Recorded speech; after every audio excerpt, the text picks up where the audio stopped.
오늘 은혜 받으실 하나님의 말씀은 구약성경 스바냐서 3장 9절로 20절에 기록된 말씀입니다. 구약성경 1308, 1309쪽에 있습니다. 스바냐 3장 9절로 20절 말씀, 저와 여러분 한 목소리로 봉독하시겠습니다. 9절입니다.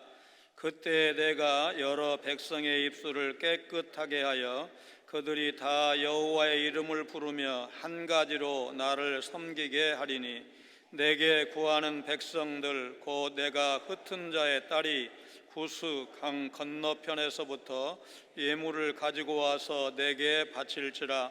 그날에 네가 내게 범죄한 모든 행위로 말미암아 수치를 당하지 아니할 것은, 그때 내가 내 가운데서 교만하여 자랑하는 자들을 제거하여 네가 나의 성산에서 다시는 교만하지 않게 할 것임이라. 내가 곤고하고 가난한 백성을 내 가운데에 남겨두리니 그들이 여호와의 이름을 의탁하여 보호를 받을지라.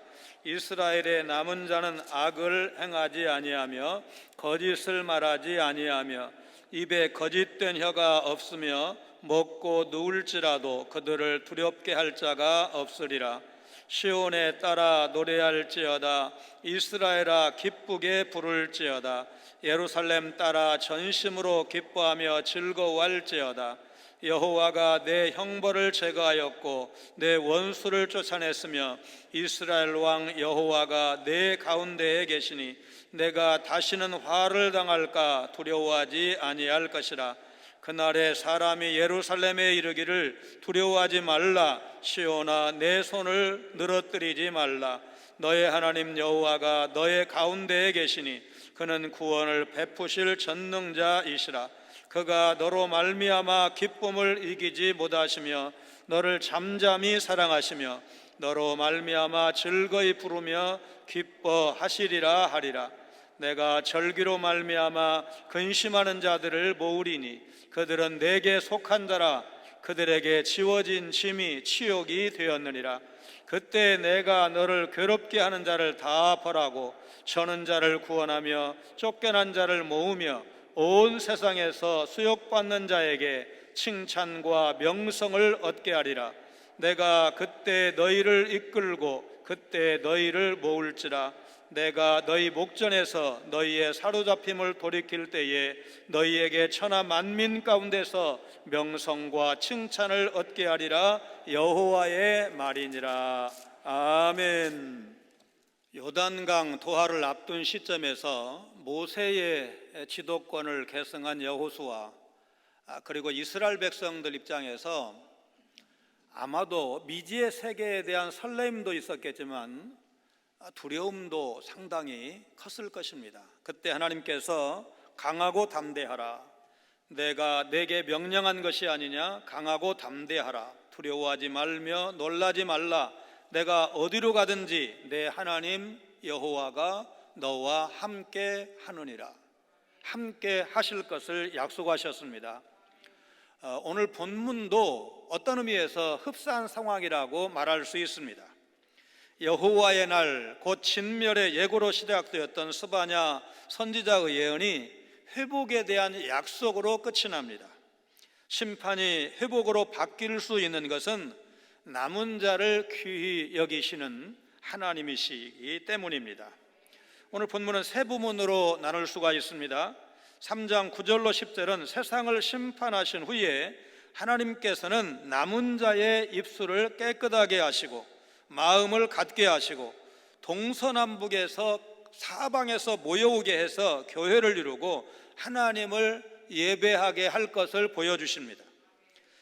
그 다음에 11절로 13절은 남은 자들이 어떻게 큰 은혜를 입어서 깨끗하게 될 것과 다시는 그들을 놀라게 할 자가 없도록 하나님의 특별한 보호가 있을 것을 말씀하고 있습니다. 그리고 마지막 부분은 메시아 곧 이스라엘의 왕이 그들을 거느리심으로 인해서 구원에 큰 기쁨이 있고 영광의 찬미가 있을 것을 보여주시면서 다시는 괴로움이 없고 욕됨이 없는 영원한 그 나라의 모습을 보여주고 있습니다. 죄에 대한 하나님의 심판이 끝이 납니다. 열방은 하나님 앞에 입술의 정결함을 받고 하나님께 나와 예배를 드립니다. 각 나라에 흩어졌던 남은 자들은 이제 예루살렘으로 돌아옵니다. 9절로 10절 말씀은 창세기 11장에 기록된 바벨탑 사건을 떠올리게 합니다. 그때 사람들은 하나님의 심판을 받아 입술의 말이 달라졌다고 했고 결국 온 지면으로 흩어졌습니다. 그런데 오늘 본문에서는 그들의 입술이 깨끗해지고 마음이 하나 되어서 흩어진 그들이 예물을 가지고 여호와께 돌아온다, 그렇게 말씀을 했습니다. 9절 말씀은 스바냐서 설교를 위해서 묵상해야 될 중요한 포인트 하나가 있습니다. 하나님께서 인간의 마음을 근본적으로 고치신다는 말씀입니다. 그때에 내가 여러 백성의 입술을 깨끗하게 하여 그들이 다 여호와의 이름을 부르며 한 가지로 나를 섬기게 하리니. 여러 백성의 입술을 깨끗하게 한다, 이 약속의 말씀을 하시는데, 입술을 깨끗하게 한다는 말은 단순히 좋은 말을 하게 한다는 수준을 넘어서 하나님을 구하는 자들의 마음을 깨끗하게 변화시켜 주신다는 뜻입니다. 입술은 곧 말을 뜻하는데 그 말이 깨끗해졌다는 것은 그저 단어를 조합하고 의미를 구상하는 생각의 발상지, 마음을 정화시켜 주셨다는 뜻입니다. 그렇게 하시는 이유는 깨끗한 마음을 가져야 비로소 여호와의 이름을 찬송할 수가 있고 여러 목소리가 아니라 한 목소리로 마음을 같이 해서 여호와 하나님을 섬길 수 있기 때문입니다. 따라서 이 약속의 말씀은 언제 이루어지느냐? 점점점 이루어져 가되 하나님 나라가 이루어져야 이 말씀이 완벽하게 이루어진다는 측면에서 이 말씀은 종말론적 선포다, 그렇게 표현할 수 있습니다. 자, 10절에는 하나님이 열방 가운데 흩으신 자신의 백성을 딸로 언급을 하십니다. 하나님은 그들을 가리켜 내게 구하는 백성들, 곧 나를 경배하는 자, 이렇게 칭하십니다. 내게 구하는 백성들, 곧 내가 흩은 자의 딸이 구스 강 건너편에서부터 예물을 가지고 와서 내게 바칠지라. 열국에 흩어졌던 남은 자들이 마침내 하나님을 경배하기 위해서 모여들 것이다. 이 사건은 창세기 11장 바벨탑 사건은 흩어진 사건인데 이제 다시 모이게 하는 바벨탑의 반전이다, 그렇게 말할 수 있을 것입니다. 멀리 구스, 이 구스는 에티오피아로 보는데 에티오피아에서부터 하나님을 경외하는 자들이 예물을 가지고 여호와께 나올 것을 예고하는 말씀입니다. 11절부터는 유다 백성을 2인칭으로 부릅니다. 11절로 13절에서 다루는 아주 중요한 주제, 선지서의 아주 중요한 주제, 이스라엘의 남은 자입니다. 그날에 네가 내게 범죄한 모든 행위로 말미암아 수치를 당하지 아니할 것은 그때에 내가 내 가운데서 교만하여 자랑하는 자들을 제거하여 네가 나의 성산에서 다시는 교만하지 않게 할 것임이라. 내가 곤고하고 가난한 백성을 내 가운데에 남겨두리니 그들이 여호와의 이름을 의탁하여 보호를 받을지라.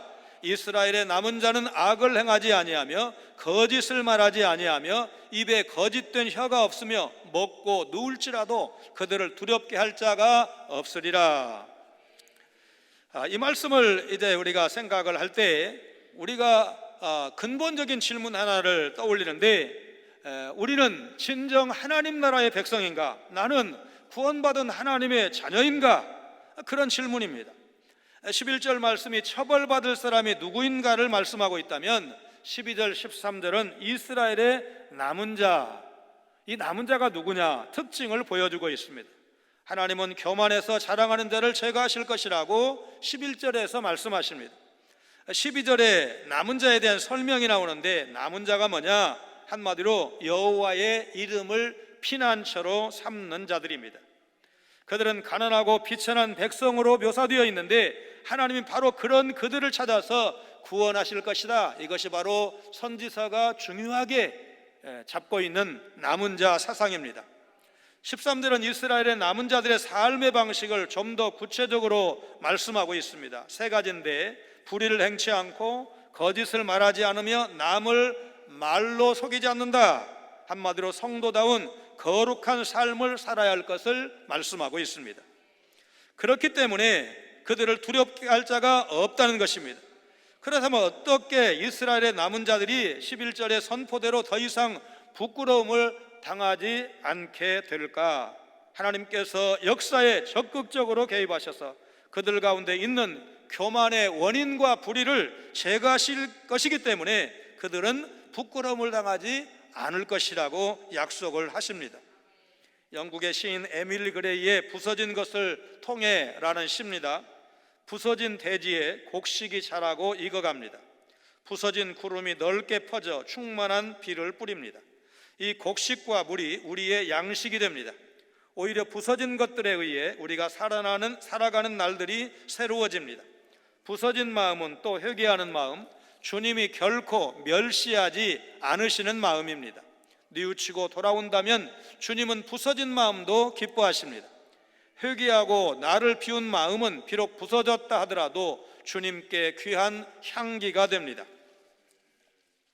아무리 가문 땅도 단비가 내리면 촉촉해지고 황폐한 사막에서도 오아시스만 있다면 동물들이 살아갑니다. 부서지고 쓰러진 마음을 회복시키는 것은 주님이십니다. 주님이 회복시키지 못할 사람은 없고 주님이 용서하시지 못할 죄도 없습니다. 죄와 세상에 지쳐서 더 이상 믿음 생활을 할 수 없을 것 같은 상황에서도 주님 앞에 나오면 주님이 회복의 은혜를 주십니다. 끝까지 하나님을 신뢰하면서 의의 길을 걸었던 이스라엘의 남은 자를 위해서 하나님은 강대한 적들을 다 물리쳐 주십니다. 하나님은 그분의 심판을 통해서 죄를 소멸하시는 분이십니다. 그분 앞에 죄인과 교만한 자는 설 수가 없습니다. 어떤 상황 가운데서도 그분을 의지하는 신실한 자들, 남은 자들을 보호하신다는 사실을 여러분 믿으시기를 바랍니다. 지금 코로나로 인한 걱정, 오랫동안 무거운 짐을 지고 있는 것 같은 육체적인 질병, 사업의 부진, 자녀들의 진로가 풀리지 않아 고통을 겪고 있다면 전능하신 하나님을 다시 바라보시기를 바랍니다. 심판 중에도 의인을 보호하시는 하나님, 그들을 회복시켜 주시는 하나님, 그 은혜로우신 하나님을 의지하시기를 바랍니다. 그럴 때 어떤 상황 가운데서도 우리는 승리할 수 있습니다. 이스라엘을 회복시켜 주시는 하나님이 오늘 우리도 회복시켜 주신다는 사실 여러분 믿으시기를 바랍니다. 고통과 두려움 가운데 있던 이스라엘이 이제 찬양을 드립니다. 하나님의 심판이 끝났기 때문입니다.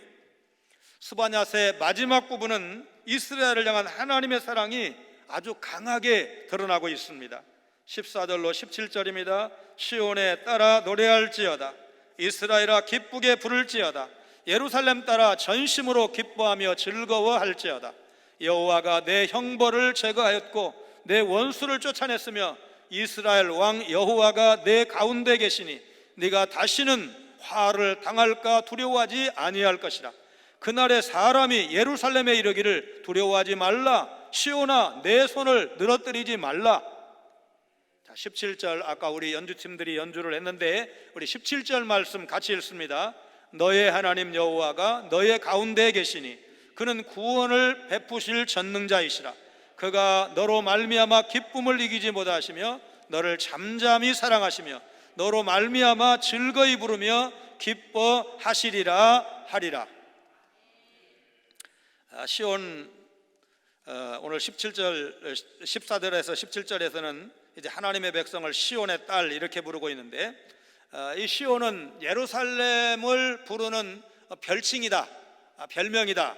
서울을 뭐 장안이라고 부르는 것처럼 그렇게 이제 설명할 수가 있고, 사실은 예루살렘과 그 안에 살고 있는 하나님의 백성을 총칭하는 명칭이 시온입니다. 그래서 시편에 이 시온이라는 명칭이 많이 나온 것을 알 수가 있고, 이걸 신학적인 개념으로 말하자면 바꾼다면 교회 이렇게 말할 수가 있을 것입니다. 14절로 17절에서 딸 시온을 격려하시고 힘을 돋우어 주시는 하나님의 마음을 읽을 수가 있습니다. 하나님이 이스라엘을 보시고 이스라엘의 남은 자를 보시고 기쁨을 이기지 못하신다, 너무너무 기뻐하신다는 그 표현이 가슴에 와 닿습니다. 자주 언급되는 동사들이 있습니다. 두려워하지 말라는 명령이 15절, 16절 눈에 띕니다. 두려워하지 않을 수 있는 이유, 하나님이 저들의 목자이시기 때문에 그렇습니다. 그 목자는 오늘 여러분의 목자이시고 저의 목자이십니다. 내가 너희 중에 거한다는 말씀도 15절, 17절에 반복해서 나타나고 있습니다. 하나님은 그분의 백성 가운데 거하시기를 기뻐하시는 하나님이십니다. 하나님은 예배하는 우리 회중 가운데, 이 교회 가운데 우리와 함께 하시기를 기뻐하시는 하나님이십니다. 그런데 에스겔 8장을 보면 충격적인 말씀이 나옵니다. 하나님께서 범죄한 도시 예루살렘에서 떠나시는 그런 모습입니다. 그럼에도 불구하고 결국 그 하나님은 그 백성 가운데로 다시 돌아오실 것을 약속하십니다. 하나님은 그들에게 구원을 베푸실 것이고 딸 시온을 바라보시면서 17절의 묘사처럼 기뻐하실 것입니다. 하나님은 딸 시온을 향해서 새로운 시대를 어떻게 살아가야 하는지를 알려주고 계십니다. 14절에 노래하라, 외쳐라, 즐거워하라, 기뻐하라 명령형 동사를 계속 사용을 하시면서 그 남은 자들 앞에, 교회 앞에 영광스러운 미래가 펼쳐질 것을 예고하십니다. 왜 이스라엘의 남은 자가 기뻐해야 하는가? 오늘 성도들이 기뻐해야 하는가? 15절에 하나님이 그들의 형벌을 제거하셨기 때문에, 대적을 물리쳐 주셨기 때문에 성도들은 기뻐하는 것입니다. 그래서 16절은 더 이상 손을 늘어뜨리지 말라 이렇게 말씀을 하시는데, 자, 걸어가는 뒷모습을 보고 요즘 힘든가 보다, 어깨가 축 처져서 이렇게 말하죠. 어깨가 축 처지면 그때 손은 올라갑니까? 손도 축 늘어뜨리잖아요. 그 상태를 의미하는 거예요. 이제는 그럴 일이 없다는 거예요. 어깨 축 처지고 손이 축 처지는 그럴 일이 없다는 것입니다. 딸 시온은 하나님의 사랑 안에서 쉼을 누릴 것이고, 딸 시온의 남은 자들로 인해서 하나님은 기뻐하신다 믿으시기를 바랍니다.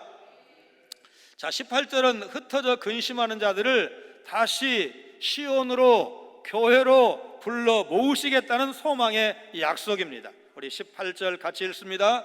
내가 절기로 말미암아 근심하는 자들을 모으리니 그들은 내게 속한 자라. 그들에게 지워진 짐이 치욕이 되었느니라.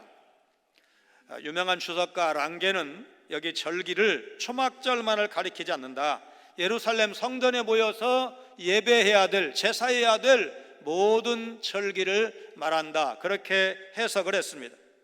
그런데 지금 현실은 뭡니까? 바벨론 포로 생활을 하고 있습니다. 예배드리러 갈 수 없습니다. 제사드리러 갈 수 없습니다. 여러분, 우리가 마음 놓고 예배드릴 때는 그게 그렇게 좋은지 잘 몰랐어요. 그런데 마음 놓고 예배드릴 수 없게 되었을 때 예배 한번 가는 것이 조심스럽고, 혹시라도 몸이라도 좀 안 좋으면 혹시 나 걸린 거 아닌가, 그래서 다른 사람들에게 옮기지 않을까, 여러분 그렇게 가슴 졸이면서 살아왔던 지난 10달 아닙니까? 오히려 예배를 마음껏 드릴 수 없다 보니까 마음껏 찬양하고 마음껏 기도하고 교회 가고 싶으면 언제든지 갈 수 있었던 그때를 그리워하는 것이 오늘 우리의 경험입니다. 이스라엘이 바로 그랬습니다. 성지순례도 사실 믿음의 굉장한 표현이지만 전통적으로 이스라엘은 1년에 3번은 아무리 멀리 살아도 예루살렘 성전에 가서 하나님 앞에, 여호와 앞에 보여야 했습니다. 그런데 지금 바벨론에 포로로 잡혀와 있으니까 갈 수가 없는 겁니다. 그래서 이 사람들의 꿈에도 소원이 무엇입니까? 예루살렘 성전에 가보는 것입니다. 그 성전에 가서 하나님 앞에 예배를 드리는 것입니다. 그게 이제 더 넓은 전 세계로 흩어졌을 때 죽기 전에 예루살렘에 한번 가보자, 우리 조상들이 살았던 그 땅에 한번 가보자, 이게 사실은 성지순례의 기원이다, 이렇게 말해도 틀리지 않습니다. 그래서 예배를 마음껏 드릴 수 있다는 것은 하나님이 우리 인생에게 베푸신 축복이다, 은혜다, 여러분 믿으시기를 바랍니다. 프랑스가 낳은 세계적인 화가 장 프랑스와 밀레는 농부의 아들로 태어나서 그림 공부를 제대로 할 수 없는 어려운 형편이었습니다. 이래 고생하면서 미술을 배웠고 들라 로슈라고 하는 유명한 화가 밑에 들어가서 자신만의 화풍을 이루었지만 물감 살 돈도 없는 가난한 화가였습니다. 각고의 노력으로 만종이라는 그림을 그렸지만 무명 화가의 그림을 아무도 사주지 않았고, 아루투르라고 하는 화상, 말하자면 그림을 거래하는 도매상이 선심을 써서 100만 원 정도의 돈으로 구입을 했습니다. 이 만종은 대중들에게는 오랜 세월 무명 화가의 소박한 그림 정도로 그렇게 알려져 있었습니다. 그런데 이 그림의 가치를 알았던 미국이 이 그림을 사가게 됩니다. 그리고 몇 년이 지납니다. 안 된다. 프랑스의 화가들이 들고 일어났습니다. 그 그림은 그렇게 팔릴 그림이 아니다. 그래서 화가들이 모금운동을 벌이는데 이게 돈이 잘 안 모여집니다. 그 소식을 들은 알프레드라고 하는 프랑스 재벌이 사비를 들여서 수십억 원 지불을 하고 1906년에 이 그림을 프랑스로 되사옵니다.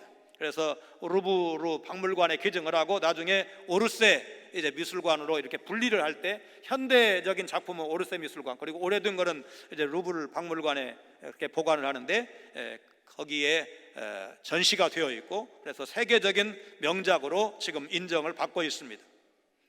하나님께서 나를 위해 예수님을 이 땅에 보내시고 십자가에서 피 흘려 죽게 하셨습니다. 한마디로 나에게 구원과 영생을 주시기 위해서입니다.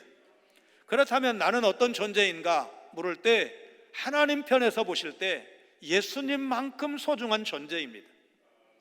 생명과 생명을 바꿀 수 있다면 이게 적어도 같은 가치이기 때문에 바꿀 수 있는 거 아닙니까?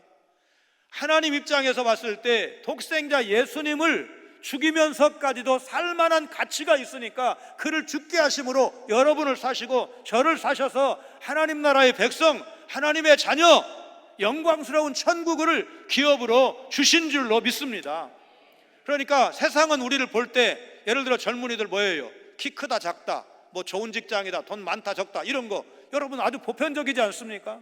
세상은 사람을, 나를 그렇게 평가할지 모르지만 하나님께서 나를 보실 때는 예수님 보시듯이, 독생자 보시듯이 나를 보신다.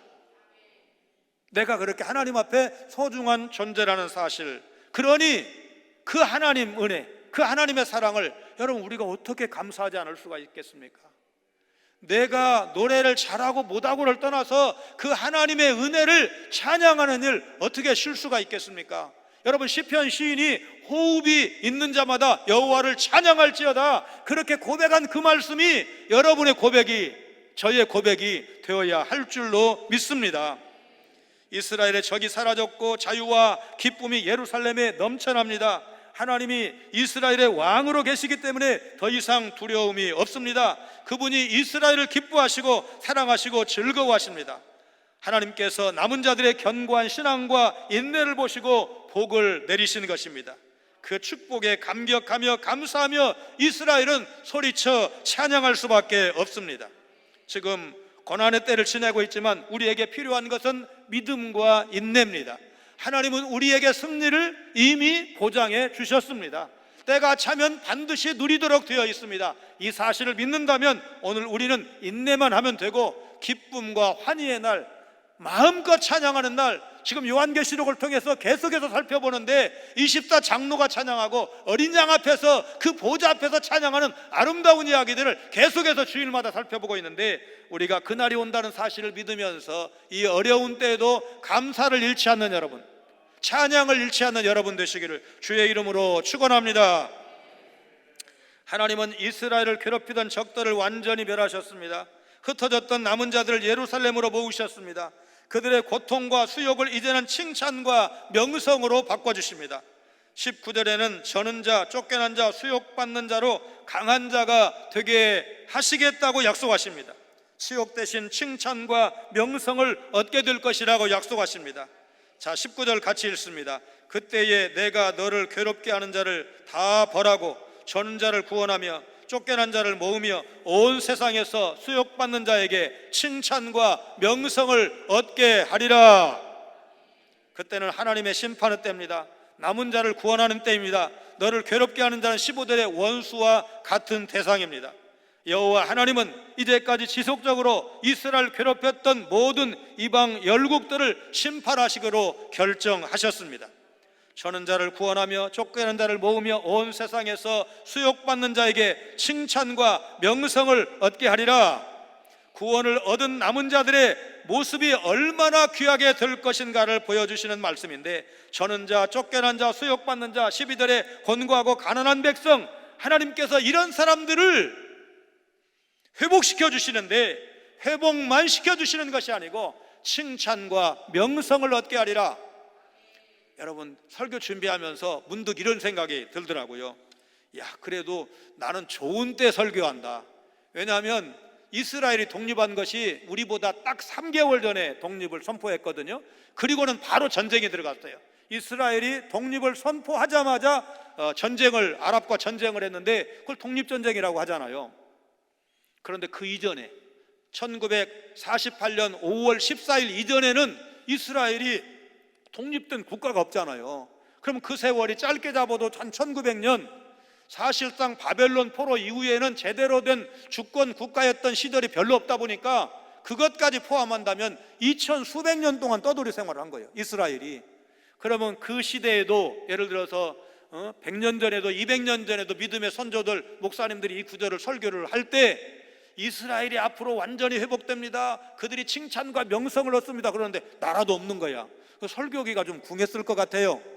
그런데 하나님께서 지금 이스라엘을 어쨌든 독립국가가 되게 하셨고, 땅덩어리는 작은데 사람도 900만이 채 안 되는데 아무도 이스라엘을 깔보지 않아요.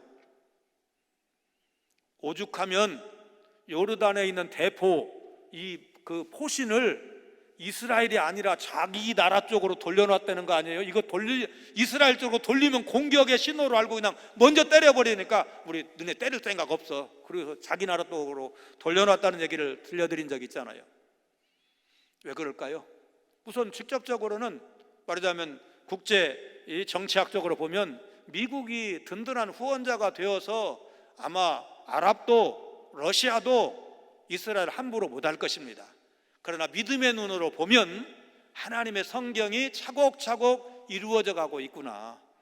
그러니까 오늘 우리 교회가 지금 세상으로부터 크게 존경받고 신뢰받고 별로 못한다고 할지라도, 말하자면 신뢰받는 교회, 칭찬받는 교회 되도록 노력을 포기하라는 뜻은 아니지만 너무 많이 걱정하실 거 없어요. 하나님이 때가 차면 우리는 인내가 필요한 거예요. 인내가 필요하고 때가 차면 하나님께서 칭찬과 명성을 주시겠다는 약속의 말씀, 여러분 믿으시기를 바랍니다.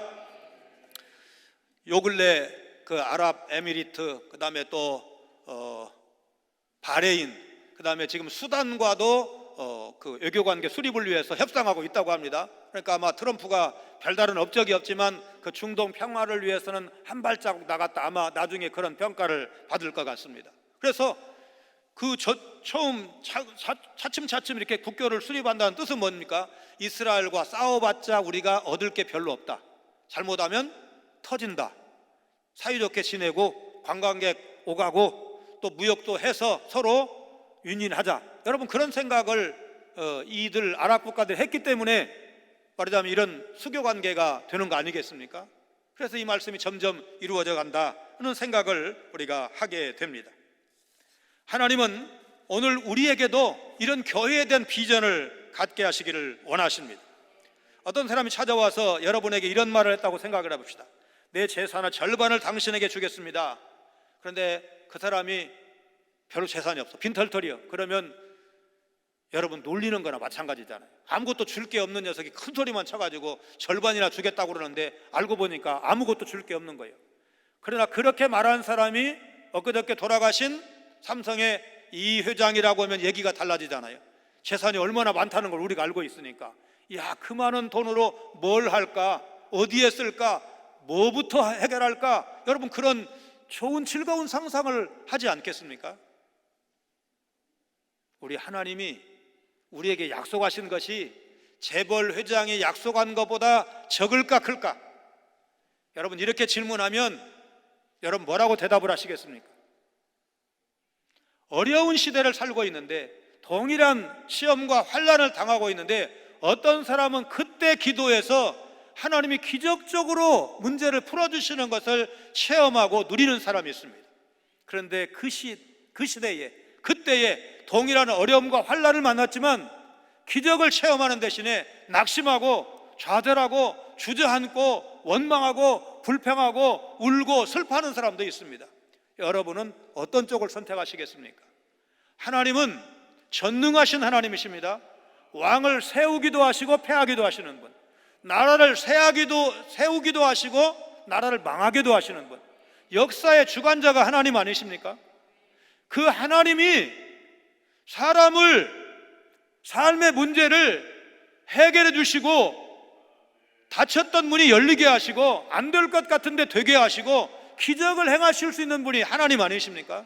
그 하나님을 믿고 기도하지 않은 것이 내 잘못 아닙니까? 하나님, 이 어려운 때에도 낙심할 수 있지만 낙심하지 않게 하시고, 원망할 수 있지만 원망하지 않게 하시고, 감사할 것 찾게 하시고, 나에게 있는 것을 찾게 하시고, 지금까지 안전하게 지켜주신 것, 우리 자녀들 그래도 이만큼 여기까지 오게 하신 것 감사하면서 찬양을 잃지 않으면서, 하나님, 내 감사를 잃지 않게 해주시옵소서. 찬양이 끊이지 않게 해주시옵소서. 하나님이 우주의 역사의 주권자 되시는 것, 우리 가정에 은혜를 주시는 만복의 근원이신 하나님이신 것을 우리가 체험하며 누리게 해 주시옵소서. 그분이 우리를 약속의 땅으로 인도하신다는 사실, 좋은 날이 오게 하신다는 사실, 그때까지 우리가 참고 인내하면, 입술로 범죄하지 않으면 하나님이 주시는 온갖 은혜를 다 누리는 그날이 온다는 사실, 여러분 기억을 하시면서 이 감사절 한 주간을 감사할 것을 찾으면서 보내시는, 그래서 하나님 앞에 영광을 돌리는 이 한 주간이 될 수 있기를 주님의 이름으로 축원합니다. 거룩하신 하나님, 온 땅이 소멸되는 여호와의 심판의 날에 백성의 입술을 깨끗하게 하셔서 이스라엘의 남은 자들이 여호와의 이름을 부르며 찬양할 것이라는 말씀 가슴에 담고 구원받은 백성답게 찬양하는 저희들의 삶이 되게 하여 주옵소서. 남은 백성은 여호와의 이름을 의탁하여 교만하지 않고 악을 행하지 않게 되리라는 소망의 말씀을 믿고 이 어려운 때를 이기도록 인도하여 주옵소서.